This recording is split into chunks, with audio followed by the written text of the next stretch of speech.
क्या हालचाल है बच्चों। चलिए, पिछली क्लास में एरोमेटिक के ऑक्सीडेशंस पढ़े थे। V2O5 से पढ़ा, K2Cr2O7 से पढ़ा और महा इंपॉर्टेंट केमेनोफोर और इटार्ड, आखिरी में इल्ब्स पर सल्फेट ऑक्सीडेशन। तो अब हम उसके आगे स्टार्ट करेंगे। मेरे ख्याल से कुछ 2 4 5 क्वेश्चंस थे डिस्कशन के लिए, सो उन्हें कर लेते हैं। केमेनोफोर के थे, चेक करिए जरा। केमेनोफोर के क्वेश्चंस थे 35 से 40 तक, ठीक है। तो एक बार मैं ये डिस्कस कर देता हूं। होमवर्क है ऑक्सीडेशन बाय केमेनोफोर, ऑक्सीडेशन बाय केमेनोफोर। इसमें 35 में मेरे भाई 4 COOH आ जाएंगे, 4 COOH आ जाएंगे। आप देख सकते हैं 4 बेंजाइलिक सेगमेंट्स हैं और वो इंडिविजुअल सेगमेंट्स हैं, इसलिए 4 ग्रुप्स आ जाएंगे। 36 में भी 4 आएंगे, लेकिन उनकी पोजीशन अलग अलग होगी। 36 में देखिए ये आ जाएगा और इधर ये आ जाएगा। ये आपके पोजिशनल आइसोमर्स हैं दोनों, अगर देखें तो। 37 का भी सेम आंसर है, 37 का बिल्कुल सेम आंसर है। 38 को ध्यान से देखें। 38 में मैंने अभी क्वेश्चन ही लिखा है, 38 में अभी क्वेश्चन ही लिखा है। Look at for a ring, इधर बेंजाइलिक पर एक H है, इधर भी बेंजाइलिक पर एक H है। तो क्या आप समझ गए?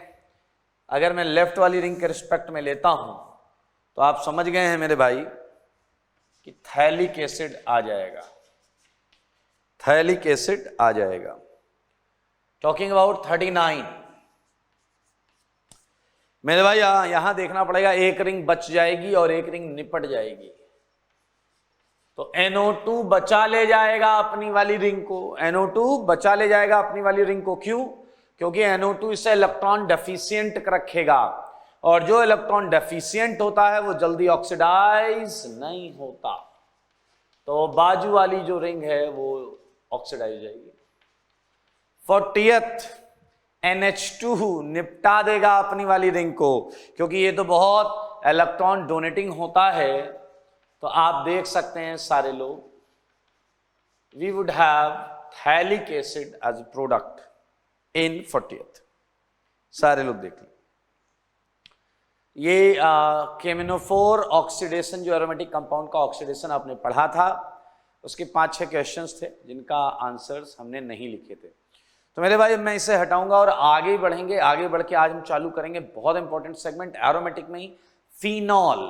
फिनॉल में 3 रिएक्शंस बहुत इंपॉर्टेंट है, तो आज हम प्रयास करेंगे कि हम तीनों कर पाए। इसमें से कुछ रिएक्शंस हैं फॉर्मेशन ऑफ फिनॉल की, फिनॉल कैसे बनेगा, और कुछ है उनकी केमिकल रिएक्शंस प्रॉपर्टीज की। तो मैं ये हटा देता हूं, हटा दें, okay.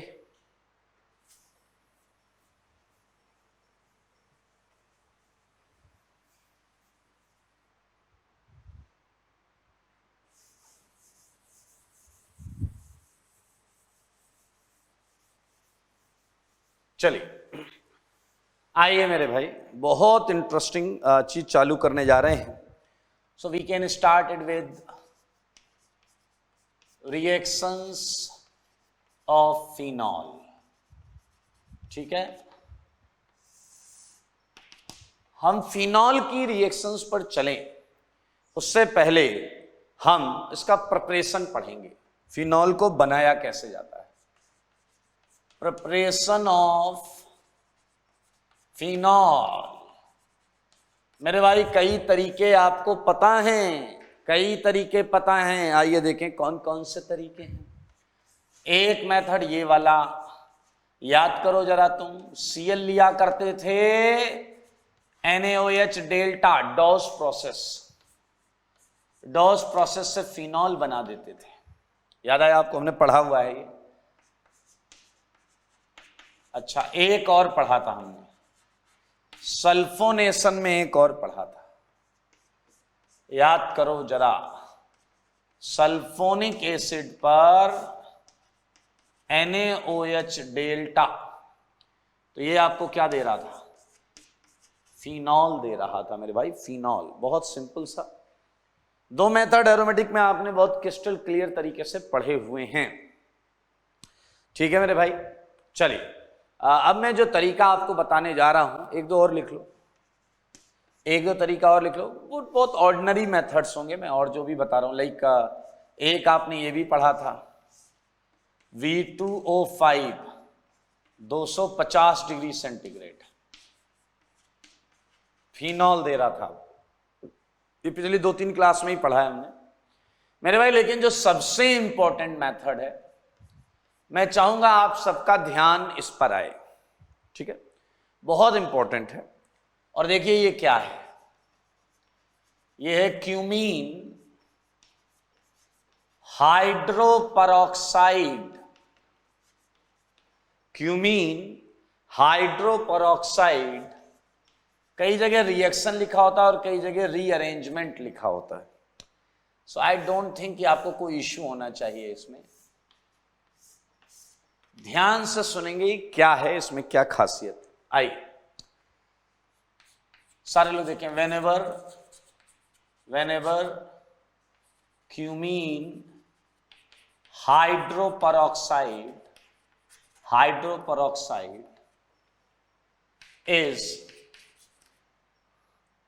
is treated in acidic condition, सारे लोग देखिएगा, acidic condition, it gives you phenol, it gives us phenol along with acetone. महा इंपॉर्टेंट चीज है, along with एसीटोन। आपको क्या क्या ध्यान रखना चाहिए था? ये हमारा रिएक्टेंट है, ये हमारा रिएक्टेंट है, ये रीजेंट है। क्यूमीन हाइड्रोपरऑक्साइड पर H+ डेल्टा करेंगे हम, देख लें सारे लोग, क्यूमीन हाइड्रोपरऑक्साइड पर H+ डेल्टा करेंगे। ये प्रोडक्ट है हमारी, फिनॉल एंड एसीटोन, ये हमारा प्रोडक्ट है। आइए रिएक्शन को थोड़ा करीब से जानते हैं। सारे लोग देखिएगा, रिएक्शन को हम करीब से जानने जा रहे हैं मेरे भाई। ये क्यूमीन हाइड्रोपरऑक्साइड, मैं आपको ये समझाने जा रहा हूं कि क्या मतलब है क्यूमीन हाइड्रोपरऑक्साइड का। मेरे भाई ये है क्यूमीन हाइड्रोपरऑक्साइड। सारे लोग देखिए, cumene, this segment resembles a lot with cumene, methyl H, methyl and benzene. ये क्यूमीन से मैच कर रहा है। Hydroperoxide, cumene hydroperoxide, okay. So we can write it cumene hydroperoxide. ठीक है मेरे भाई। अब रिएक्शन आपकी ये है कि इस पर मैंने कर दिया H+ डेल्टा। सारे सुनना, तरीका बता रहा हूं, आप खटाखट कर लीजिएगा। तरीका देखिए मेरे भाई, अब इस कार्बन को देखना है आपको। इस कार्बन को देख लिया। इस कार्बन पे परऑक्साइड के अलावा 3 चीजें होंगी, इसके अलावा 1 2 3 चीजें दिख रही हैं आपको, देख लीजिए 1 2 3 चीजें, ओके। इन 3 चीजों में किसका माइग्रेटरी एप्टीट्यूड ज्यादा है?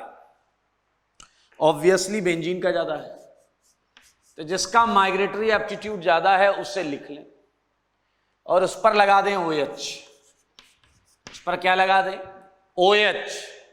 मेरे भाई अब 3 में से 1 तो लेकर OH लगा दिया, 2 बचे मेरे भाई, वो कार्बोनाइल के आजू और बाजू लगा दो। वो कार्बोनाइल के आजू और बाजू लगा दो। रिएक्शन कंप्लीट हो चुकी है। और इस बहुत बार आया है IIT में, ये सुन लो, बहुत बार आया है ये मोस्ट इंपॉर्टेंट है। लगा लें तो 4000 बार मोस्ट इंपॉर्टेंट। अब आप कहोगे वो सब तो ठीक है, बट ये जगह क्यों छोड़ी है? इसका भी लॉजिक है, इसका भी लॉजिक है मेरे भाई। जगह क्यों छोड़ी, आखिर इसका लॉजिक है। देखिए कई बार ये रिएक्शन एक कदम पीछे से चालू की जा सकती है, जिसमें आप जरा ध्यान से देखें तो ये है क्यूमीन, ये है क्यूमीन, और ध्यान से देखें सारे लोग, यहां पर हम O2H करते हैं, ये है आपका क्यूमीन, और इस पे हम O2H करते हैं, क्यूमीन हाइड्रोपेरोक्साइड मिलता है, आंसर आता है H+ डेल्टा करने के बाद phenol and smallest ketone that is acetone. ये बहुत इंपॉर्टेंट है, इस पर पैराग्राफ तक आया हुआ है, तो आप देख सकते हैं इसे। तो चलिए अब बात है मैकेनिज्म की। तो मैकेनिज्म एक पार्ट ये हो गया और दूसरा पार्ट ये हो गया। तो मेरे भाई क्या आप सब ये समझ पा रहे हैं कि फर्स्ट पार्ट में रेडिकल इन्वॉल्व हुआ है, रेडिकल इन्वॉल्व हुआ है, आप देख सकते हैं, और ये भी ऑक्सीडेशन रिएक्शन है। आप देखें first part is oxidation reaction, benzylic carbon H के बॉन्ड के बीच में O2 घुस गया, बॉन्ड के बीच में O2 घुस गया। चलिए तो पहले मैं आपको इसकी मैकेनिज्म बताऊंगा, उसके बाद मैं इसकी मैकेनिज्म बताऊंगा, ठीक है। तो ये मैं यहां मेंशन कर दे रहा हूं, मैकेनिज्म है क्यूमीन टू क्यूमीन हाइड्रोपेरोक्साइड, ठीक है मेरे भाई, ये हम समझेंगे पहले, क्यूमीन से क्यूमीन हाइड्रोपेरोक्साइड, ठीक है भाई लोग। चलिए तो सबसे पहली बात जो हम समझ चुके हैं, फ्री रेडिकल रिएक्शन होगी, फ्री रेडिकल मैकेनिज्म है, और दूसरा पॉइंट जो हम समझ चुके हैं कि ये ऑक्सीडेशन रिएक्शन है। ये क्या है? Oxidation reaction. चलिए चालू करते हैं, ठीक है। स्टार्टिंग विद दिस, ये है हमारे पास क्यूमीन, ठीक है, और इस पे हमने डाला O2H, ठीक है मेरे भाई। यहां पर आप इसे ऐसे भी समझ सकते हैं कि हमने कुछ फ्री रेडिकल इनिशिएटर यूज किया है, ऐसा हो सकता है, इसमें कोई दिक्कत नहीं है। तो हमेशा याद रखना, रेडिकल रिएक्शंस के एरो के ऊपर नीचे हम लेबोरेटरी की सारी कंडीशंस शो नहीं कर पाते कि भैया कौन इनिशिएटर है, क्या सॉल्वेंट है, क्या टेम्परेचर प्रेशर कंडीशन है। सिंस HNu shows us कि भैया ये रेडिकली प्रोसीडेड रिएक्शन है, तो there would be some kind of initiator, पक्की बात होगा ही होगा। तो फिलहाल मैं इसे IN डॉट लिख ले रहा हूं। IN dot means initiating radical, IN dot means initiating radical, ठीक है। आइए तो अगर आप ध्यान से देखें तो सबसे इजीली ऑक्सीडाइज होने वाला CH बॉन्ड है, और फिलहाल इसकी बॉन्ड एनर्जी सबसे कम है, सबसे कम बॉन्ड एनर्जी है, तो ये टूट जाएगा और आप देख सकते हैं आपको मिलेगा CH3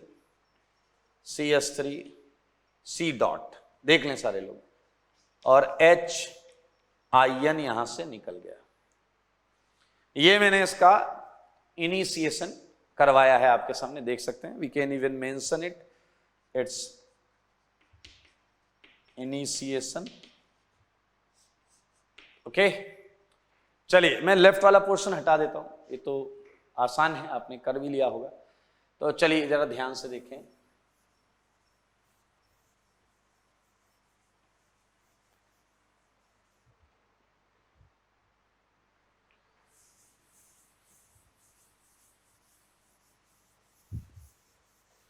चलिए जरा ध्यान से देखिएगा मेरे भाई। इनिशिएशन के बाद चालू क्या होगा? प्रोपेगेशन। अरे भूल तो नहीं गए रेडिकल वाली चीजें? आइए, हमारे पास जो रेडिकल है, बेंजीन, कार्बन, CH3 ये डॉट, ये आपका O2 से रिएक्शन करेगा।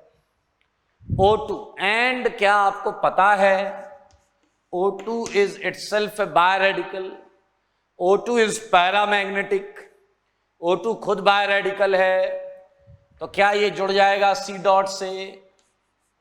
और अगर ये C डॉट से जुड़ जाएगा तो सच बताओ आपको ये रेडिकल मिलेगा या नहीं? O2 इज लाइक दिस, ये डॉट डॉट जुड़ गए और ये डॉट उधर रह गया। ये है P1, प्रोपेगेशन स्टेप 1। मेरे भाई इसके बाद ये जो रेडिकल है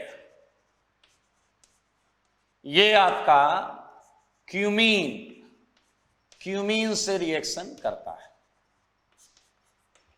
और आपको पता है इस बॉन्ड की बॉन्ड एनर्जी के बारे में, तो ये O डॉट यहां से H ले लेगा। आपको भी पता है एक C पर डॉट आ सकता है, एक H पर डॉट आ सकता है, तो ज्यादा रिएक्टिव कौन सा होगा? H ज्यादा रिएक्टिव बोला है मैंने, तो आप लोग ध्यान से देखें वो भी बोर्ड पर, तो यहां H आ जाएगा, तो ये हो गया आपका CH3 OOH आ गया, क्यूमीन हाइड्रो पेरोक्साइड आ गया। और मजेदार चीज क्या है, साथ में कौन आया है? पीछे वाले बताओ साथ में कौन आया है? CH3 dot. मैं इस एरिया को थोड़ा सा ऐसा कब्जा कर लेते हैं अपन। तो मेरे भाई अब आप जरा ध्यान से देखिए, ये रेडिकल भागकर यहां चला जाएगा और O2 के साथ ये बनाएगा, ये बचे हुए क्यूमीन से फिर हाइड्रो पेरोक्साइड, साथ में ये रेडिकल। एंड आई थिंक आप समझ गए हैं, प्रोसेस इसी तरीके से चलता रहेगा। टर्मिनेशन में जो लास्ट वाला रेडिकल होगा, कोई भी रेडिकल हो सकता है वो, तो वो मेरे भाई नलीफाई हो जाएगा, तो ये प्रोडक्ट में काउंट नहीं होता। एकदम रिलैक्स रहे। वी जस्ट गेट इट कि क्यूमीन से क्यूमीन हाइड्रो पेरोक्साइड कैसे बना, हमारे सामने यहां पर तमीज से चीजें लिखी हुई। अब हम बात करेंगे क्यूमीन हाइड्रो पेरोक्साइड के रीअरेंजमेंट की, ठीक है? वो भी आसान है।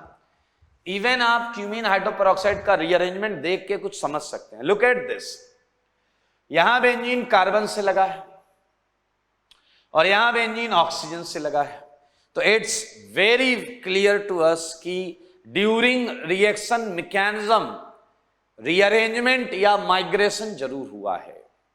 मैं इस बात को यहां लिखने जा रहा हूं। अभी हम मैकेनिज्म कौन सी कर रहे हैं? Cumene hydro peroxide rearrangement mechanism, ये हम करने जा रहे हैं, ठीक है? करें। अब मेरे भाई इस पे H+ डालना है, सब तो अब आता, अब आपके जोन में आ गई रिएक्शन। निपटा दो, चलो निपटा देते हैं। ये C, ये मिथाइल OOH, मेरे भाई H+। तो I think it's clear that ये बेंजीन C Me OH2+, ये देखें सारे लोग देखें। मेरे भाई आप फील करें ये वुल्फ जैसी कंडीशन है। इस एटम पर लोन पेयर है और उसी पर एक लीविंग ग्रुप है। समझे इस सिचुएशन को, समझे? तो क्या है, लोन पेयर एटम इस लीविंग ग्रुप को यहां से भगाने का प्रयास करेगा भाई। ये देखिए, ये भगाने का प्रयास कर रहा है। अगर वाटर यहां से निकला तो O पर आएगा प्लस चार्ज, और हम O पर प्लस नहीं आने देना चाहते, इसलिए इनमें से कोई एक इधर माइग्रेट करेगा ऑक्सीजन पर। फिनाइल जो है ये माइग्रेट करके ऑक्सीजन पर चला जाएगा। देख सकते हैं आप, ध्यान से देखिए, ये माइग्रेट करके ये जा रहा है। मेरे भाई इस चीज को ध्यान से देखें और समझें बना क्या है। यहां पर आप देखें जल निकल गया। बेंजीन किससे जुड़ा हुआ है? ऑक्सीजन से। आया बताओ, पीएच इलेक्ट्रॉन लेके गया होगा, इलेक्ट्रॉन लेकर गया होगा, तो C पर कैसा चार्ज आया होगा? प्लस। सी पर कैसा चार्ज आया होगा, सी मिथाइल, मिथाइल सी पर एक्चुअली प्लस चार्ज है, तो ये एक्चुअली एक कैटायन है, ये एक्चुअली एक कार्बोकैटायन है और उसका सपना पूरा हो रहा है, बैक बॉन्डिंग ऑक्सीजन के लोन पेयर से। क्या आप समझ रहे हैं? तो अक्सर इस कैटायन को, है ये कैटायन ही, इसके मोस्ट स्टेबल रेजोनेटिंग स्ट्रक्चर के फॉर्म में लिखा जाता है ऐसे। लेकिन ये बात दिमाग से नहीं हटनी चाहिए कि ये प्लस कार्बन का ही है, ये प्लस कार्बन का ही है, ठीक है। तो मेरे भाई अब इस कैटायन को क्या चाहिए, electron, and the only nucleophile which we have in system is water. तो मेरे भाई ये है जल, और जल है कि मानता नहीं मेरे भाई, ये तो वहीं अटैक करेगा जहां एक्चुअली प्लस है, और एक्चुअल प्लस है कार्बन पर। बनने वाली चीज को देखो, बेंजीन ओ मिथाइल, मिथाइल OH2 प्लस। सारे लोग ध्यान से समझो, पहले समझो सारे ध्यान से, आया समझ में आपको? हाँ। अब मेरे भाई एक कह रहा वाटर निकाल दो, वाटर निकाल, वाटर निकाल दोगे रिएक्शन पीछे चली जाएगी, वाटर निकाल दो रिएक्शन पीछे चली जाएगी। गलत बात है, वाटर क्यों निकालोगे दोस्त? मेरे भाई ये H प्लस छोड़ेगा, क्या छोड़ेगा? ये H प्लस छोड़ेगा, H प्लस, और आपके पास जो चीज आई है उसे मन की निगाह से देखें। बेंजीन है, O है, ये है और OH है, दिख रहा है सबको? कंडीशन है एसिडिक, कंडीशन है एसिडिक वाटर है, ये ईथर हाइड्रोलिसिस मान सकते हैं आप, हेमी कीटल का क्लीवेज मान सकते हैं। चलिए कोई बात नहीं, H प्लस वापस अटैक करेगा मेरे भाई, OH पे तो करेगा नहीं, क्योंकि अगर OH पे करेगा तो रिएक्शन पीछे जाएगी, तो ऑक्सीजन पे अटैक करेगा। पीछे लग रहा रिंग के अंदर वाले में नहीं, डैश वो नहीं है ऑक्सीजन, इधर अटैक करेगा। तो आप देख सकते हैं H प्लस यहां अटैक करेगा, और यहां अटैक करने से ये आ जाएगा, दिख रहा है सबको? हाँ मेरे भाई, अब O अपना प्लस हटाना चाहेगा, मिल गया फिनॉल, बधाई हो, बधाई हो, मिल गया फिनॉल। चेक कर लो मिला या नहीं मिला, चेक कर लो। मैं इसे थोड़ा सा ऊपर कर देता हूं ताकि रास्ता क्लियर हो जाए, टेंशन मत लीजिएगा, बिल्कुल वही बनाऊंगा।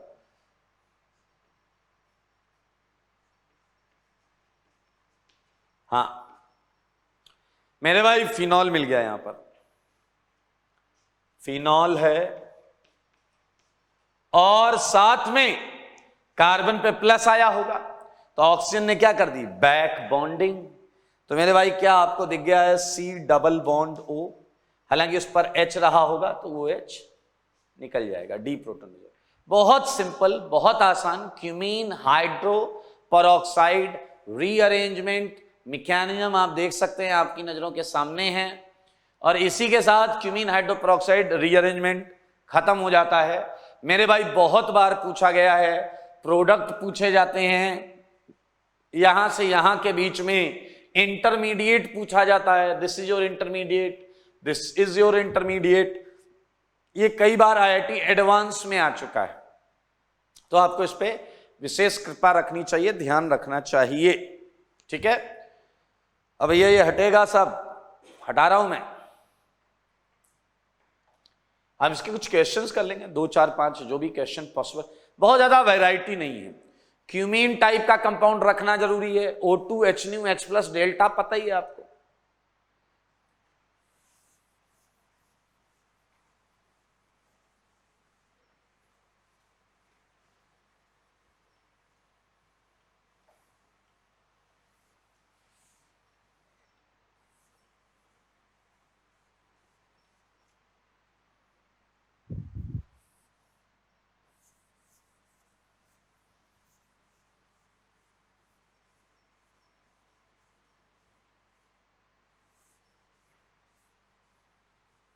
ओके चलें आगे, बोलिए।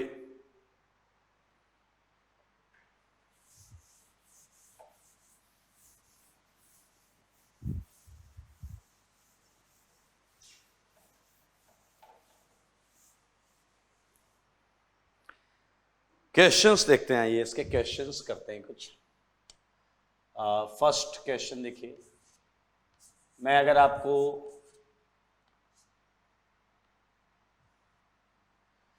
ये दे दूं, सी फिनाइल फिनाइल हाइड्रोजन, ठीक है, और मैंने आपको बोल दिया फर्स्ट में तो बोल दिया O2 H न्यू, सेकेंड में बोल दिया H प्लस डेल्टा, कर लीजिएगा just for practice, nothing special. एक और कर लो, ये कर लेना, ये फिनाइल लगा हुआ है, एक रिंग है यहां पर, ठीक है, बेंजीन रिंग एक यहां लगी हुई है। थर्ड केस फिनाइल है, आई थिंक आप लोग जानते हैं पीटॉल, पीटॉल एंड पैरा एनएसिल, हमने कार्बोकेटाइन में पढ़ा था, बेंजीन के पैरा पर CH3 होता है और एनएसिल में OCH3 होता है। तो ये क्वेश्चंस कर लीजिएगा, बहुत आसान है, कुछ भी नया नहीं है दोस्त। लाइक एक और क्वेश्चन ले लो, जगह के हिसाब से मैं करा दे रहा हूं आपको, कर लेंगे आप। चलिए, आफ्टर क्यूमीन हाइड्रोपेरोक्साइड रीअरेंजमेंट एक रिएक्शन करने जा रहे हैं जो फिनॉल शो करता है, और बहुत सिंपल और बहुत अच्छी रिएक्शन है, तो मैं यहां पर वो बताता हूं। ये नाम ध्यान से सुनना, क्योंकि ये नाम आप पहले भी कहीं सुन चुके हैं, और ये है आपका कोल्बे रिएक्शन। कोल्बे रिएक्शन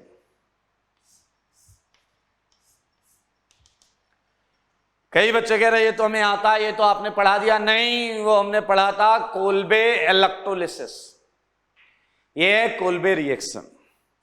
क्या होता है इस रिएक्शन में, ध्यान से देखें। इन दिस रिएक्शन फिनॉल की रिएक्शन है ये, ध्यान सुना। In this reaction phenol is treated with CO2 carbon dioxide. CO2 तो इलेक्ट्रोफाइल होता है मेरे भाई, अपने को पता है, इन KOH, so that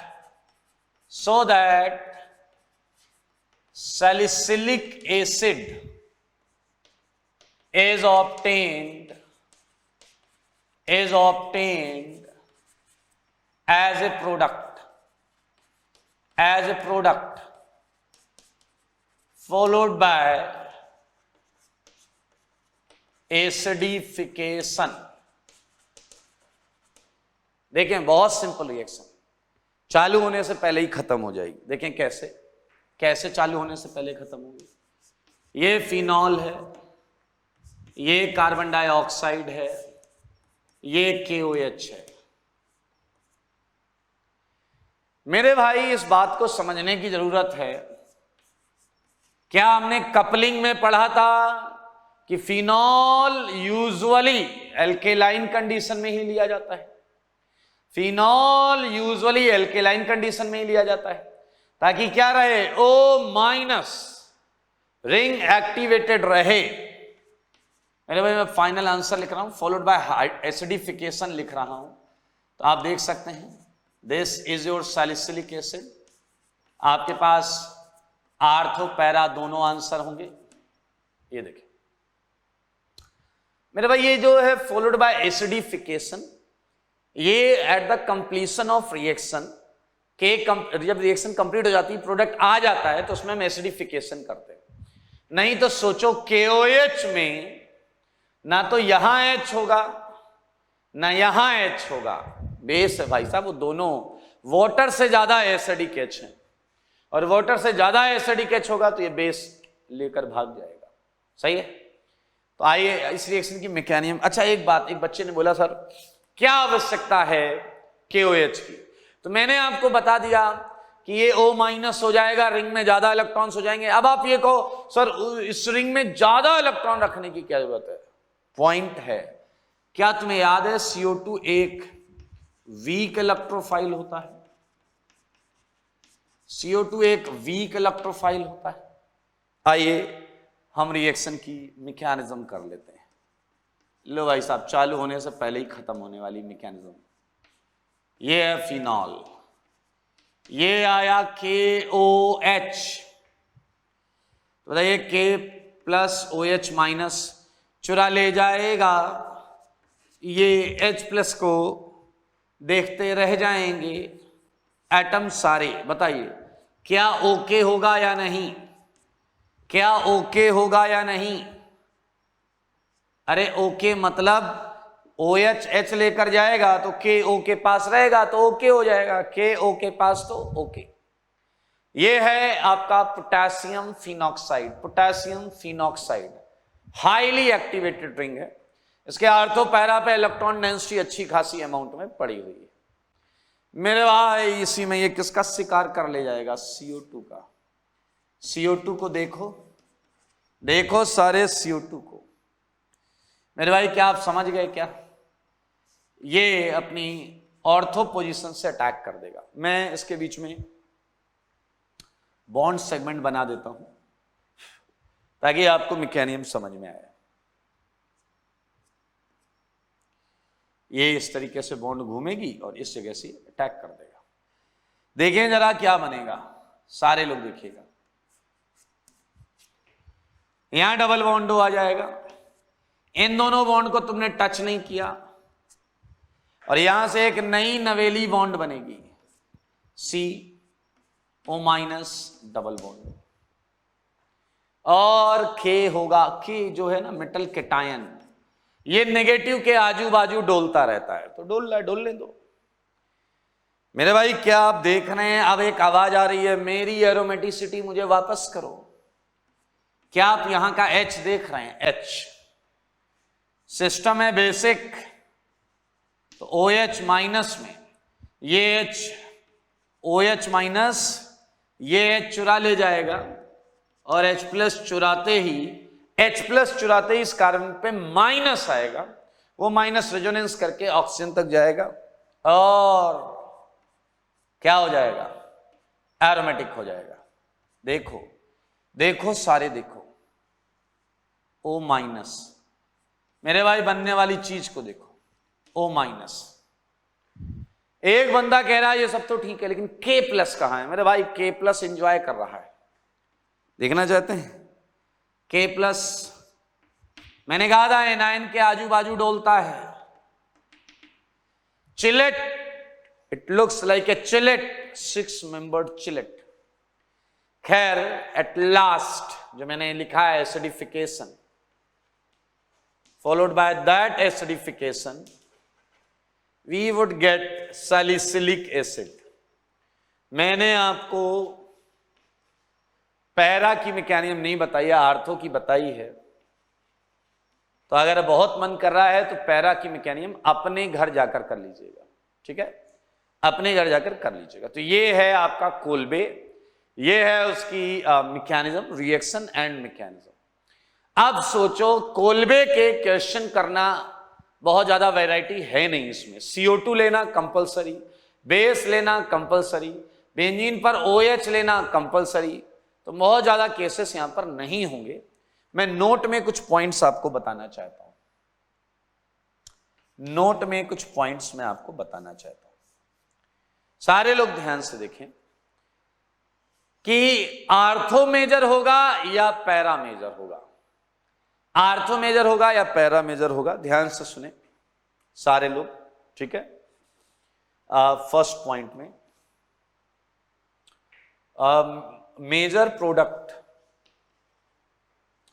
major product of Kolbe reaction, मेरे भाई ध्यान से सुनना, क्योंकि मैं जो बताऊंगा उसका एक्सप्लेनेशन आपको घर से लिख के लाना है। Major product of Kolbe reaction depends on temperature conditions. अब सारे लोग ये देखो, on temperature conditions, temperature condition पर डिपेंड करता है। मैं चाहूंगा कि आप लोग इधर थोड़ा सा ध्यान दें। ठीक है, हालांकि ये बेस पर भी डिपेंड करता है, ये बेस पर भी डिपेंड करता है, उस सेकेंड पॉइंट में लिखेंगे। फिलहाल मैं टेम्परेचर की बात बता रहा हूं, थोड़ा सा डेटा होगा यहां पर, like we are dealing with the temperature T when, थोड़ा हटाओ, this time it's very clear that we are talking about KOH, we are talking about KOH, so it is for KOH। ठीक है, temperature जो है मेरे भाई, अगर ये 60 डिग्री सेंटीग्रेड या इससे कम है, 60 डिग्री सेंटीग्रेड या उससे कम है, सारे लोग देखें, तो मेरे भाई इस केस में थोड़ा मैं इधर लिखता हूं यहां पर 60 डिग्री सेंटीग्रेड, तो मेरे भाई यहां पर पैरा जो है वो आर्थो से ज्यादा आता है, para product dominates over ortho. अब आप बिल्कुल चाहेंगे लिखना, ऐसा क्यों, तो तुरंत इसके आगे आप ऐसा लिखें, because and dash dash dash dash dash dash dash dash dash dash dash dash, 3 लाइनें छोड़ दीजिएगा, आपको लिखना है, मैं समझा दूंगा, आप लिख लीजिएगा। तो मेरे भाई आप इस इनइक्वलिटी इन टेम्परेचर को ध्यान से देखें।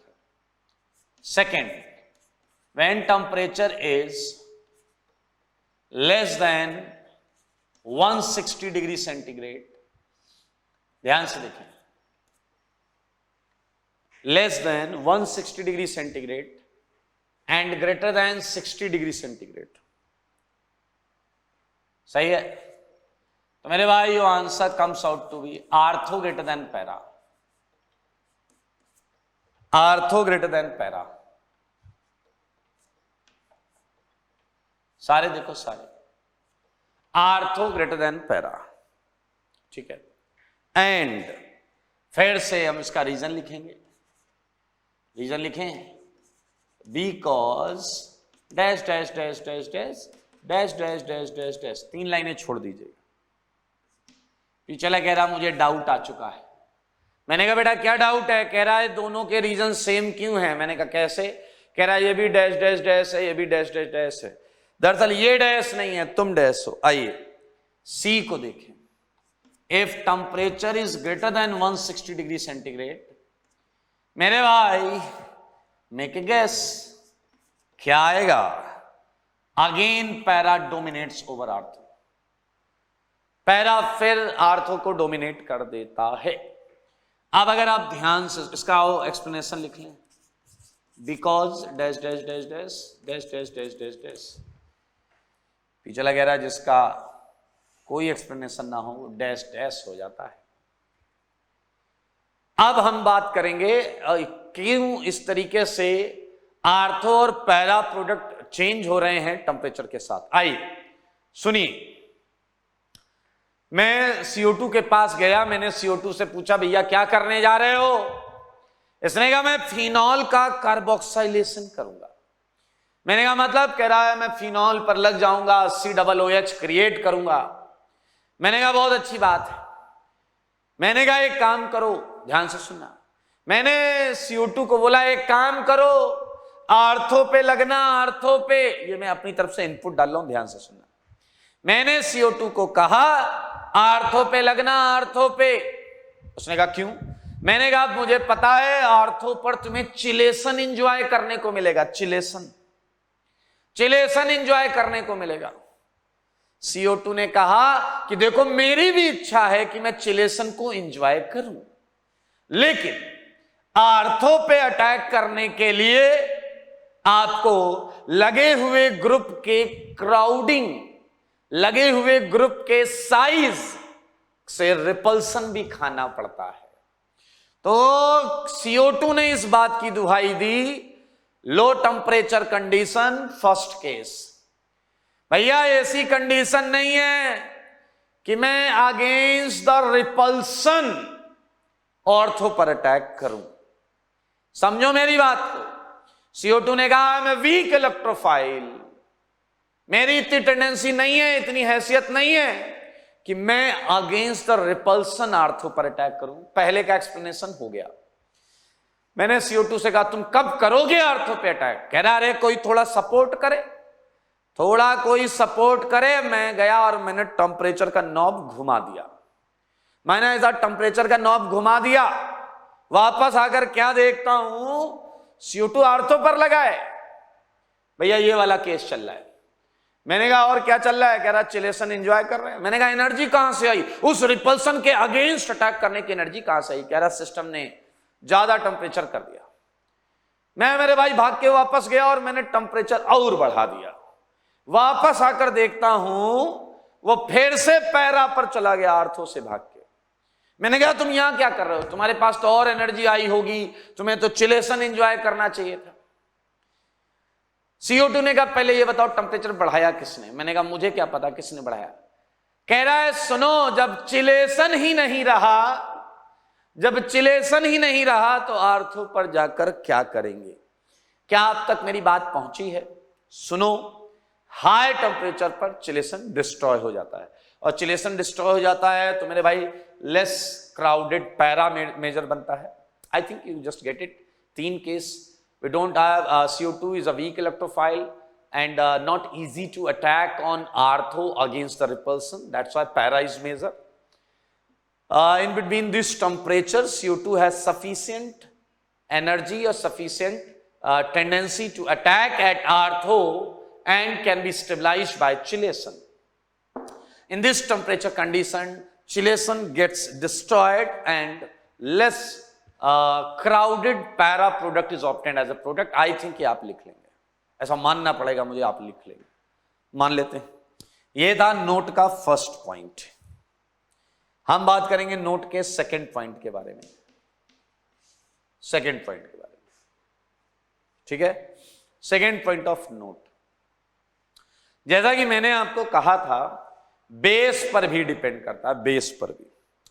तो मैंने भाई एक चीज तो फिक्स करनी पड़ेगी, मैं टेम्परेचर ले लेता हूं एट T = 50 डिग्री सेंटीग्रेड। लेकिन क्या तुम ये मानते हो कि ये जो टेम्परेचर रेंज है ये KOH की है? मान लेते हैं अगर NaOH होता तो ये जो 60 या 160 का फिगर है ये अलग होता। माइट बी पॉसिबल NaOH के केस में 40 होता, 120 होता, that would not be same, वो अलग होगा। अगर मैं 50 डिग्री सेंटीग्रेड पर बात करूं तो मेरे भाई you all knows about KOH कि इसका तो पैरा ग्रेटर देन आर्थो आएगा। When we are using KOH in Kolbe, तो in this case you would get कि पैरा ग्रेटर देन आर्थो। ये तो हमने लिखा ही हुआ है ना दोस्त, ये तो लिखा हुआ है। लेकिन हमें यह समझना पड़ेगा कि अगर हम NaOH भी लेकर आए और LiOH लेकर आए, बहुत सारे बेसिस हो सकते हैं, तो कौन मेजर दिखेगा? मेरे भाई आप जरा ध्यान से सोचो, अगर इस मैकेनिज्म में KOH की जगह NaOH होता तो चिलेशन में K+ की जगह Na+ होता, चिलेशन में K+ की जगह Na+ होता। और अब आप खुद सोचिए Na+ पर चार्ज डेंसिटी भी ज्यादा है और साइज छोटा होने की वजह से वो इस 6 मेंबर चिलेट में बेस्ट फिट होगा, बेस्ट फिट। तो क्या आप समझ रहे हैं NaOH कहीं ना कहीं आर्थो को ज्यादा सपोर्ट कर रहा है, आर्थो को ज्यादा सपोर्ट कर रहा है। एंड मेरे भाई ये रिलेशन भी ये प्रूफ करता है कि NaOH के लिए जो ट्रांजिशन टेम्परेचर है वो 50 से कम ही होगा। ट्रांजिशन टेम्परेचर जो है वो 50 से कम ही होगा, रिपल्सन वाली जो बात की थी हमने। LiOH मेरे भाई लिथियम, आपने IUC में पढ़ा होगा, ये जो फर्स्ट मेंबर हैं एल्कली मेटल के, इनका unusually small size, unusually small size पर चार्ज डेंसिटी बहुत ज्यादा होती है। दैट्स व्हाई इनका हाइड्रेटेड रेडियाई बहुत ज्यादा होता है। Li+ को वाटर के अंदर लिया जाए तो सबसे बड़ा जो हाइड्रेशन के हाइड्रेटेड आयन का रेडियाई होगा, रेडियस होगा, वो सबसे बड़ा Li+ का होगा। एंड दैट्स व्हाई ये पैरा को सपोर्ट करने लगेगा।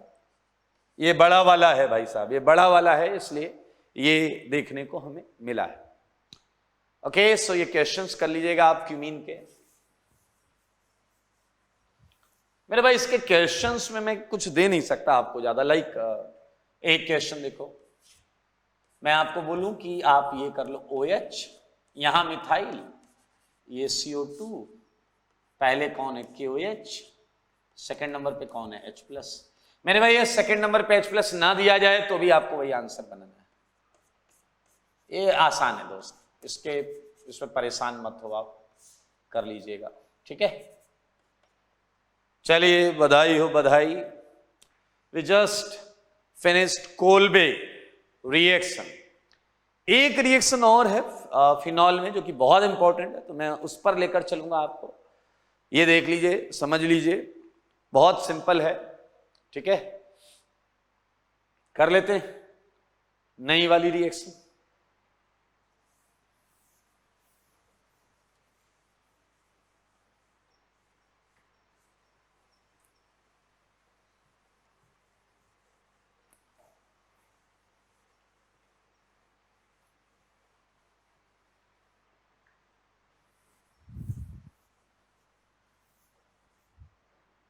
अगली जो रिएक्शन हम पढ़ने जा रहे हैं मेरे भाई, इस रिएक्शन पर पैराग्राफ आया हुआ है एडवांस के अंदर, तो आप समझ सकते हैं कि इंपॉर्टेंट रिएक्शन है, ठीक है।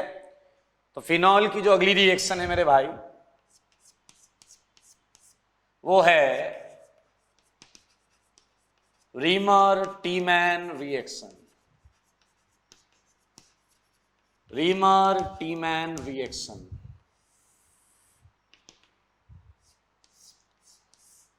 ठीक है मेरे भाई। रीमर टीमैन रिएक्शन में होता क्या है ये समझते हैं। ये रिएक्शन एक्चुअली शॉर्ट में बोला जाए तो फॉर्माइलेशन ऑफ फिनॉल है। फिनॉल का formylation, do you know formylation क्या होता है? CHO ग्रुप लगाना, एल्डिहाइड ग्रुप कहीं पर लगाना, दैट CHO का ही फॉर्मूल बोलते थे हम IUPAC में। फॉर्माइलेशन ऑफ फिनॉल कैसे होता है, सारे लोग देखें कैसे होता है। इन दिस रिएक्शन, सारे लोग देखें, phenol is treated with, phenol is treated with chloroform in alkaline condition। मेरे भाई बुद्धि लगाओ, ये रिएक्शन आपको किसी रिएक्शन की याद दिलाएगा। In this reaction phenol is treated with chloroform in alkaline condition so that salicylic is obtained as a product, आइए मैं आपको रिएक्शन बता देता हूं। रिएक्टेंट कौन है? फिनॉल। रीजेंट क्या है? क्लोरोफॉर्म इन एल्केलाइन कंडीशन, सही है। एंड प्रोडक्ट क्या है? Product salicylaldehyde is product. देखें जरा रिएक्शन को, ये है फिनॉल, ठीक है, ऊपर ही लगा लेते हैं यार, फिनॉल।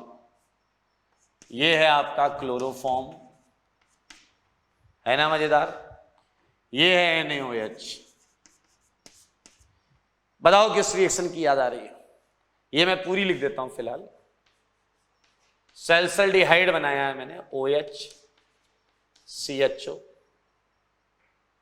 ठीक है। आर्थो भी आएगा, पैरा भी आएगा, वो सब बनाते रहना। फिलहाल मैं आर्थो प्लस पैरा लिख दिया है मैंने, ठीक है। P मतलब पैरा, इधर कर लेते हैं आप, इधर तो नाम लिखेंगे ना, प्लस पैरा। हाँ मेरे भाई, एक रिएक्शन एमीन में पढ़ी थी तुमने, कार्बिल अमीन रिएक्शन। मेरे भाई अगर मैं इसे NH2 कर दूं तो ये कार्बिल अमीन रिएक्शन है, जिसमें वो ऑफेंसिव स्मेल, गंदी सी स्मेल आती थी आइसोसाइनाइड की। NH2 की जगह क्या आ जाता? NC। और अभी हम क्या ले रहे हैं? फिनॉल। अभी रिएक्शन किस चीज की हो रही है? फिनॉल की हो रही है। आंसर क्या है? सल्फरडिहाइड है। आइए इस रिएक्शन को थोड़ा बैलेंस करने का भी प्रयास करते हैं।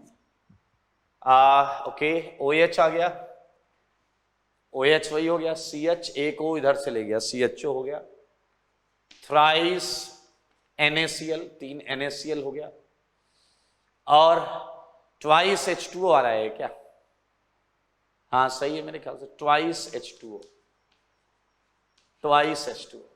ये है आपकी रीमर-टीमन रिएक्शन। अब आप याद करो, आइसोसाइनाइड से रिजेंबल कर रहा है, तो आइसोसाइनाइड हमने स्टार्ट कैसे किया था? बिल्कुल वैसे ही स्टार्ट भी होता है। आओ इसकी मैकेनिज्म करते हैं। This group is known as formyl group. ये है आपका formyl group, that's why it is called कि फॉर्माइलेशन कराया गया है। मेरे भाई हम मैकेनिज्म स्टार्ट कर रहे हैं इसकी, सारे लोग देखें, ठीक है। मैकेनिज्म में देखिए क्या है, ये क्लोरोफॉर्म है।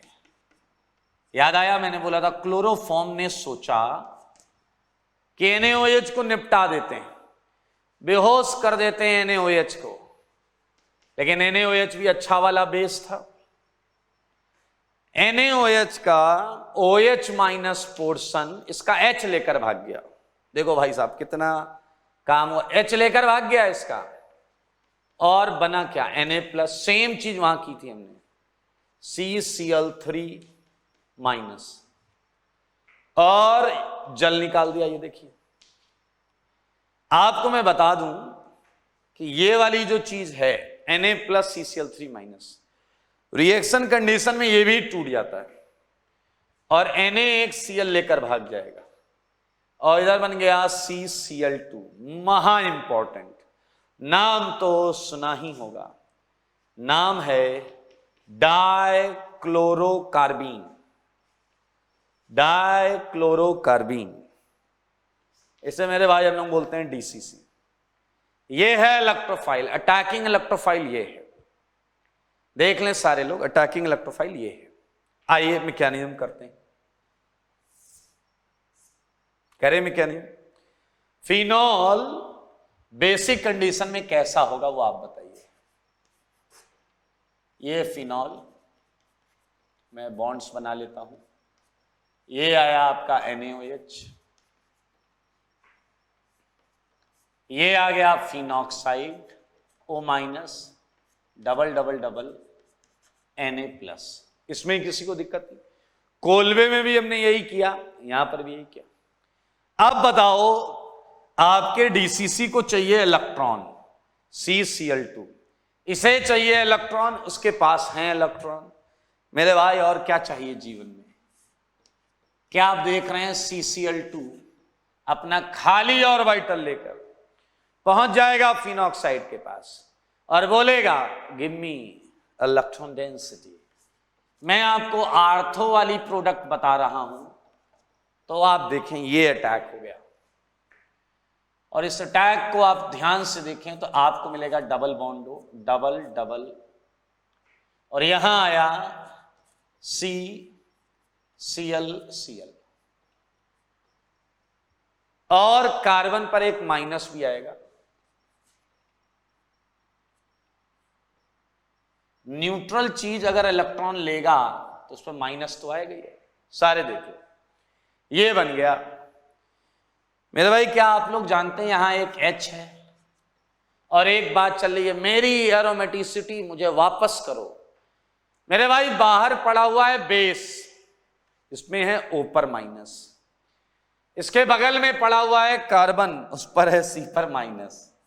मेरे भाई आप समझ गए हो, ये ज्यादा बेसिक है, तो यही ये H+ चुरा लेगा, और इसके H+ चुराने के बाद इस कार्बन पे आया माइनस, रेजोनेंस कर लेगा। सारे लोग देखें, बनने वाली चीज है O-, डबल डबल डबल, और आ गया CHCl Cl। ठीक है, ये आ गया मेरे भाई। अब मैं आपको कुछ बुकिश चीजें बताता हूं। बुक्स में क्या लिखा होता है कि now put NaOH so that you would get O minus H, OH and OH. Clear? And we all know एक कार्बन पर 2 OH, वाटर निकल जाएगा, एंड जैसे ही वाटर निकलेगा you would get aldehyde, you would get aldehyde. लेकिन क्या वाकई ये दोनों Cl इस तरीके से ही सब्स्टिट्यूट होते हैं? ये एक प्रश्न पूछा जा सकता है, तो हम इस पर भी थोड़ी देर में बात करेंगे। इस चीज पर अभी हम थोड़ी देर में बात करेंगे। क्वेश्चन मार्क बना लिया मैंने, ठीक है। फिर से मैं आर्थोसल्फाल्डिहाइड वाली मैकेनिज्म आपको बता रहा था। आर्थो के लिए, पैरा के लिए चाहिए तो घर में जाके कर लीजिएगा। अभी मैं बता दूंगा, यहां जगह मैंने थोड़ी सी रखी है, ठीक है। नोट पर आ जाओ। नोट पर बताओ अटैकिंग इलेक्ट्रोफाइल क्या है? अटैकिंग इलेक्ट्रोफाइल डीसीसी है। Attacking electrophile is DCC, dichlorocarbonate. Second point, मैंने ये पॉइंट वहां भी लिखाया था कार्बिलमीन में। अगर मैं NaCl ऐड करूं, एडिशन ऑफ NaCl, अगर मैं NaCl ऐड करता हूं तो रिएक्शन पीछे की तरफ भागेगी। Addition of NaCl would decrease rate of reaction,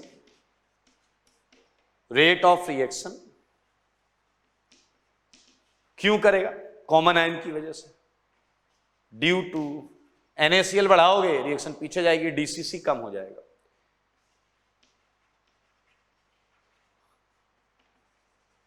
okay, आइए, दो बेहद छोटी बातें मैंने यहां पर लिख दी।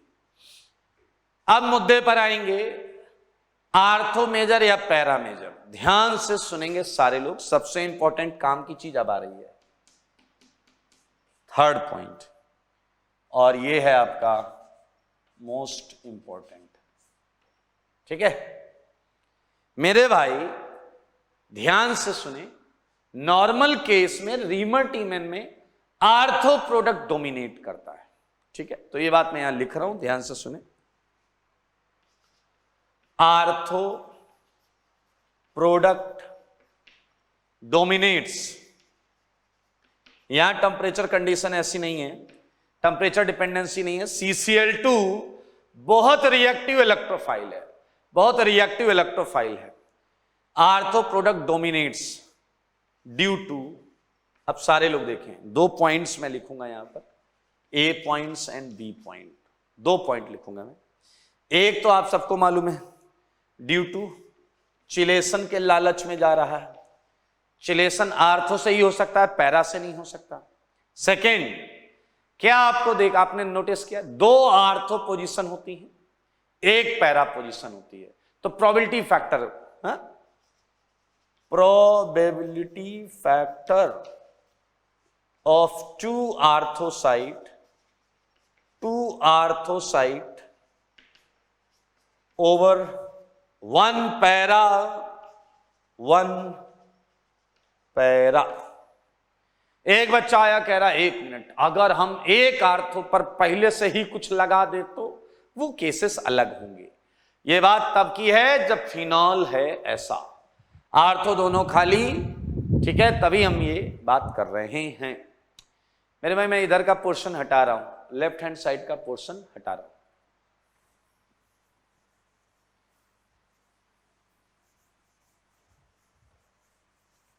सारे लोग देखिए मेरे भाई, इसमें एक चीज, independent from base, independent from temperature, ortho major है आपका पैरा से। तो मुझे बताओ O/P रेशियो क्या आएगा? आर्थो प्रोडक्ट का परसेंटेज अपॉन पैरा प्रोडक्ट का परसेंटेज क्या आएगा बताइए? ऑब्वियसली ये ग्रेटर देन 1 आएगा। मेरे भाई NaOH में ले लो या आर्थो पैरा आप KOH में ले लो, ये दोनों केस में ग्रेटर देन 1 ही आएगा। बस आप ये बता दो कि ये रेशियो कहां ज्यादा होगा, NaOH में ज्यादा होगा या KOH में? O/P रेशियो कहां ज्यादा आएगा, NaOH में या KOH में? सही जवाब ये ज्यादा अच्छा चिलेशन बनाता है Na+, हमने पढ़ा था अभी पिछले वाले उसमें, तो आप देख सकते हैं फॉर रीमर टीमन रिएक्शन अगर दोनों आर्थो खाली हैं, पैरा खाली है, तो ये आपका एक छोटा सा यहां पर रिलेशन मैंने लिखा है। Fourth point, para product dominates, para product dominates over ortho कब? सुनना, when one or both ortho, when one or both artho is substituted, when one or both artho is substituted, और उसमें पहले से कुछ लगा हो, I think it's common sense, उसमें नया क्या है, सही बात है, दोनों आर्थो ब्लॉक हैं तो पैरा ही बनेगा। कुछ क्वेश्चंस कर लेते हैं दोस्त, कुछ क्वेश्चंस कर लेते हैं। पहला ये है आपका फिनॉल, ये है CHCl3 NaOH, ठीक है मेरे भाई, तो मिथाइल लगा दो तो आर्थो बनेगा। सेकंड OH मैंने दोनों आर्थो पे लगा दिया तो पैरा ही बनेगा मेजर। मैंने एक आर्थो एक पैरा पे लगाया तो भी आर्थो बनेगा। अच्छा बताना, फोर्थ केस में मैंने अगर एक आर्थो पर सब्स्टिट्यूशन कर दिया तो अब पैरा मेजर बनेगा। ये देखिए लिखा when one ortho is substituted, para dominate करेगा, ये देखने वाली बात, पैरा डोमिनेट्स, ये देखना पड़ेगा आपको, ठीक है, यहां पैरा मेजर बनेगा। तो ये आप आराम से करिएगा, ठीक है। पांचवा क्वेश्चन दिया, सिक्स्थ दिया, और कोई केस बाकी है क्या? नहीं मेरे भाई, एक मजेदार केस देता हूं आपको, अच्छा लगेगा, ध्यान से देखें।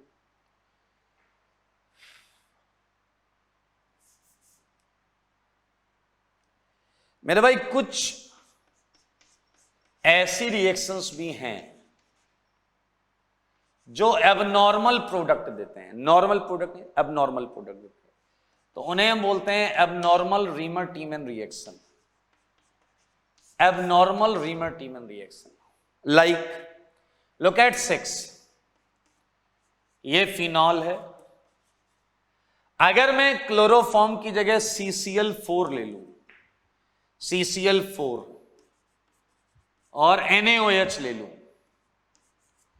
तो मेरे भाई आपका आंसर सैलिसिलिक एसिड हो जाता है।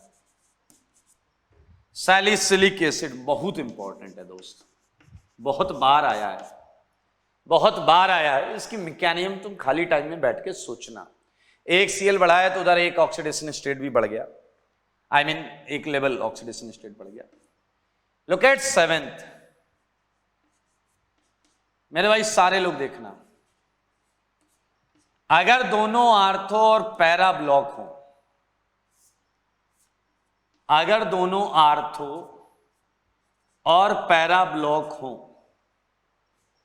मेरे भाई, तो जो आंसर है वो आंसर थोड़ा विचित्र लगेगा आपको। CHCl2, रिंग की एरोमेटिसिटी यहां गायब है, ये आंसर है। ये अब नॉर्मल प्रोडक्ट्स के उसमें मैं आपको दिखा रहा हूं। अगर मैं एरोमेटिक प्रोडक्ट 5 की रिंग में ले लूं, NH जैसे मैंने यहां लिया है, और आप CHCl3 NaOH कराएं, तो एक तो बहुत नॉर्मल चीज होगी इसमें, फॉर्माइलेशन जो हमें पता है होना भी चाहिए। हमें पता है 5 की रिंग में अल्फा पोजीशन ज्यादा रिएक्टिव होती है, तो ये तो नॉर्मल प्रोडक्ट है 5 की रिंग का फॉर्माइलेशन। लेकिन इसके साथ में एक 6 की रिंग का प्रीडीन डेरिवेटिव आता है, ये एबनॉर्मल प्रोडक्ट है, 8th का सेकंड प्रोडक्ट एबनॉर्मल प्रोडक्ट। थोड़ा सा विचार करिएगा, हम बिल्कुल डिस्कस करेंगे अगली क्लास में, इस पर थोड़ी बहुत बात करेंगे। लेकिन मैं इस मैकेनिज्म की चर्चा कर देता हूं। मेरे भाई इस 7th के प्रोडक्ट को देखो, 7th के प्रोडक्ट में CHCl2 लिखा हुआ है, NaOH मेरे पास था, तो मैंने इसे एल्डिहाइड क्यों नहीं बनाया, या ये एल्डिहाइड क्यों नहीं बना? अरे आंसर यही है, एक्सपेरिमेंटली आंसर यही है। तो इसका मतलब ये NaOH इस Cl को नहीं हटा पा रहे। तो मेरे भाई ये क्लियर होता है कि ये Cl को एक्चुअली NaOH नहीं हटाता, क्योंकि अगर इस Cl को इसी NaOH ने हटाया था तो फिर यहां भी आंसर में एल्डिहाइड आया होना चाहिए। तो मेरे भाई what we can think for this is कि दरअसल ये जो O- है इंटरनल न्यूक्लियोफाइल, इसने जाकर इस Cl को सब्स्टिट्यूट किया है, और जब इसने इस Cl को सब्स्टिट्यूट किया है तो आपको ये मिल गया है H and Cl। अब आपका OH- मेरे भाई इस कार्बन पर अटैक करेगा, इस जगह पर, ये 1,4 एडिशन टाइप का है। O- एरोमेटिसिटी वापस रिगेन हो गई, CHOH Cl। फिर से O- ने इस Cl को भगाया है, दौड़ दौड़ कर जा रहा है, लात मार कर आ रहा है। मेरे भाई आप देखें क्या बन गया है यहां पर, ये डबल बॉन्ड, ये डबल, ये CH, ये OH, और फिर OH- ने चुरा लिया है H को, और ये H इतना एसिडिक है मेरे भाई, इतना एसिडिक है कि उसका कंजुगेट बेस एरोमेटाइज हो रहा है, O- and CHO। Here we are having aldehyde। मेरे भाई ये थ्योरी ज्यादा अप्रोप्रिएट है देन टू दैट थ्योरी जिसमें बाहर वाला NaOH हटा रहा है। खैर आज के लिए इतना ही रखते हैं। Next class would start new chapter. आज के लिए इतना ही।